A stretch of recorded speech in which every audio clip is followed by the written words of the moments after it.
பொறாமையா இருக்க.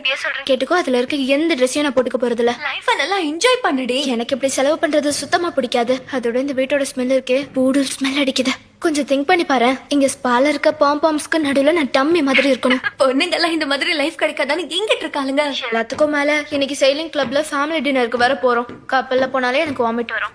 ஒண்ணு தெரியுமா, இவரோட கொள்ளுத்தத்தா இங்கிலீஷ் அட்மிரலாம். நான் வாமிட் பண்ண இது ஒண்ணு போதாது. நீ அந்த போட்டோஸ் எல்லாம் போஸ்ட் பண்ணு. கண்டிப்பா பண்றேன். நான் வந்ததுல இருந்து எதுவுமே சாப்பிடல, ரொம்ப பசிக்குது. பட்லர் கிட்ட கேட்க வேண்டியதுதான். எனக்கு அதெல்லாம் பிடிக்காது. கன்ஃபார்மா சொல்றேன், இவனுங்க ஃப்ரிட்ஜ்ல சாண்ட்விச் கூட இருக்காது.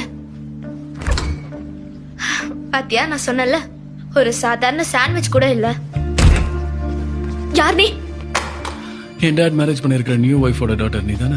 என்ன சாப்பிட்ற? ஆங்கிஷ் நூடுல்ஸ் இல்ல கொஞ்சம் ஆப்பிள் ஸ்டூடல்? உன் ஊர்ல என்ன சாப்பிடுன்னு தெரியாது, ஆனா இதெல்லாம் தின்னுட்டு வாமிட் பண்ணிடாத. Nicholas, right? அப்படிதான் சொல்றாங்க. உன் பேர் என்ன?